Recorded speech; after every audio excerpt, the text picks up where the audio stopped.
Dear students, तो आज हम लोग इस वीडियो में जानेंगे कि लिट लकार का रूप कैसे लिखा जाता है और इसका प्रयोग कहाँ होता है। किस प्रकार के सेंटेंस में हम लिट लकार का प्रयोग करेंगे। तो लिट लकार का प्रयोग अब सामान्यतः जान जाए कि भविष्यत काल के सेंटेंस में आपको जो है लिट लकार का प्रयोग करना है। अब इसका रूप कैसे लिखा जाएगा, जैसे कि पठ धातु यहाँ पे लिखा हुआ है। तो पठ धातु में अब देख रहे हैं यहाँ सभी जगह मैं पठ लिख दिया हूँ। इसमें क्या क्या लगाएंगे, क्या क्या प्रत्यय जोड़ेंगे कि ये लिट लकार में बदल जाएगा। तो पठ का रूप चलता है इष्यति, इष्यता, इष्यन्ति लगाएंगे, ठीक है ना। प्रत्यय के रूप में इष्यति, इष्यता क्या लगाएंगे, इष्यति, इष्यता, इष्यन्ति। जैसे यहाँ पे पठ में ई लगेगा तो पठी हो जाएगा और स्यति, पठी स्यति। उसी प्रकार पठी स्यता, पठी स्यन्ति। तो यहाँ पे क्या हो गया, प्रथम पुरुष में पठिष्यति, पठिष्यता, पठिष्यन्ति। उसी प्रकार यहाँ पे लगेगा पठिष्यसि, पठिष्यसि, इष्यसि लगा, इष्यथ यानी पठिष्यथ, इष्यथ मतलब पठिष्यथ, पठिष्यथ। तो मध्यम पुरुष में हो गया पठिष्यसि, पठिष्यथ, पठिष्यथ। अब उत्तम पुरुष में इष्यामि यानी पठिष्यामि, इष्याव मतलब पठिष्याव, इष्याम मतलब पठिष्याम, पठिष्याम।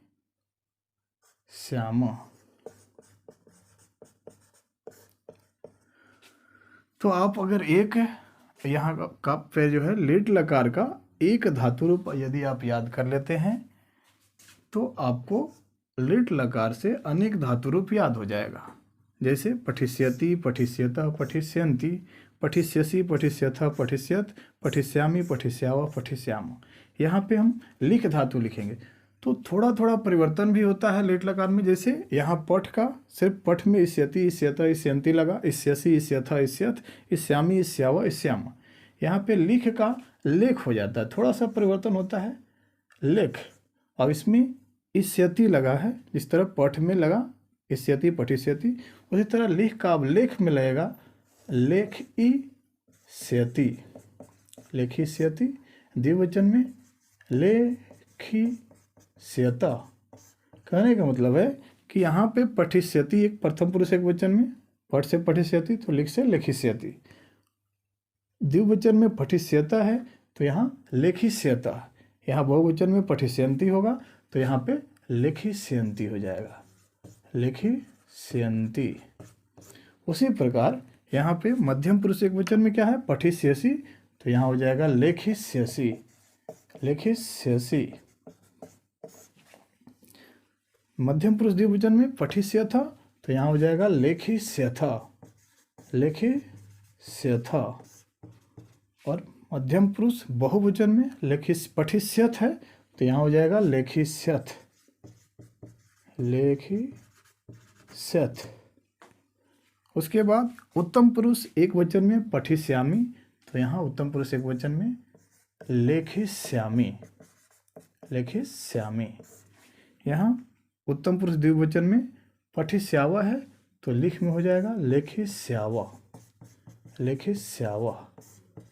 उसी प्रकार यहाँ पे उत्तम पुरुष बहुवचन में क्या है, पठिष्याम, तो यहाँ हो जाएगा लेखिष्याम, लेखिष्याम। तो आप अगर एक धातु रूप याद करते हैं तो उस पे अनेकों धातु रूप लिट लकार का याद हो जाएगा।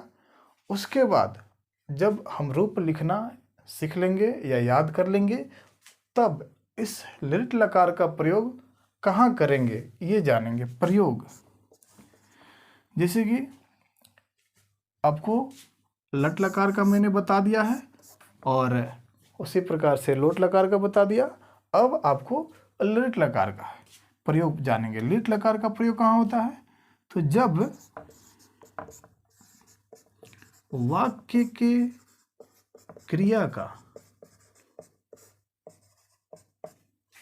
भविष्य में होना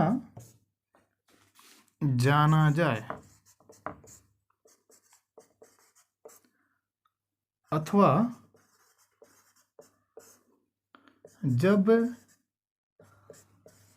वाक्य के हिंदी क्रियाओं के अंत में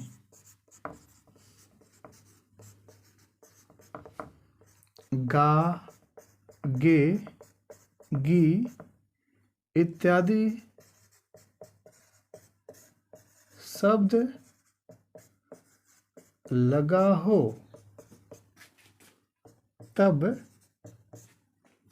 उसमें लिट लकार का प्रयोग होता है। जैसे मैं पढ़ूंगा, मैं पढ़ूंगा। तो यहाँ पे जो क्रिया है वो भविष्य में होने की बात है। मैं पढ़ूंगा मतलब भविष्य में पढ़ूंगा। या पहचान के लिए एक और यहाँ पे लिखवाया हूँ कि जब वाक्य के हिंदी क्रियाओं के अंत में गा, गे, गी लगा हो। तो यहाँ पे गा लगा हुआ है ना, तो जब गा, गे, गी लगा रहेगा तब उसमें हम लिट लकार का प्रयोग करेंगे। तो क्या कैसे करेंगे इसका प्रयोग, कैसे बनाएंगे? जैसे कि मैं है तो मैं का संस्कृत क्या होता है? अहम। मैं का संस्कृत अहम होता है। ये मैंने पिछला वीडियो में पढ़ा चुका हूँ। अब मैं का अहम हो गया तो पढ़ूंगा का क्या होगा? तो यहाँ लिट लकार है। पठिष्यति, पठिष्यता, पठिष्यन्ति, पठिष्यसि, पठिष्यथा, पठिष्यत, पठिष्यामि, पठिष्याव, पठिष्याम। तो इन्हीं में से एक होगा। तो क्या होगा? तो अहम के पुरुष और वचन के अनुसार इसमें प्रयोग करेंगे हम वही धातु। जैसे कि अहम जो है उत्तम पुरुष एक वचन में है, तो उत्तम पुरुष एक वचन में क्या है? पठिष्यामि। तो यहाँ हो जाएगा पठिष्यामि। वैसे ही तुम पढ़ोगे, लिखोगे, तुम लिखोगे। तो लिखोगे, लिखना का लिख धातु का प्रयोग करेंगे। यहाँ पे गा, गे, गी, गे लगा है ना यहाँ पे।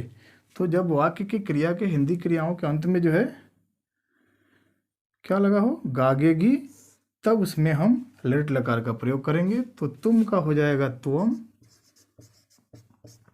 और लिखना का ये लिखिष्यति, लिखिष्यता, लिखिष्यन्ति इनमें से होगा। तो कौन सा होगा? तो त्वम मध्यम पुरुष एक वचन है तो इसमें भी मध्यम पुरुष एक वचन लिखिष्यसि होगा। लेखिष्यसि। तो इस प्रकार से हम किसी भी धातु रूप, यहाँ पे अगर रहता तुम हंसोगे तो त्वम हसिष्यसि, तुम दौड़ोगे तो त्वम धाविष्यसि, तुम खेलोगे तो त्वम क्रीडिष्यसि या खेलिष्यसि। तो आप एक धातु रूप याद करें। इसके साथ साथ ये संस्कृत सर्वनाम में प्रथम वीडियो में पढ़ा चुका हूँ, उसे आप याद कर लेंगे। साथ में ये कोई एक लकार जो है ना, किसी भी धातु का एक लकार यदि आप याद कर लेते हैं तो आसानी से आप अनुवाद बना सकते हैं। Thank you.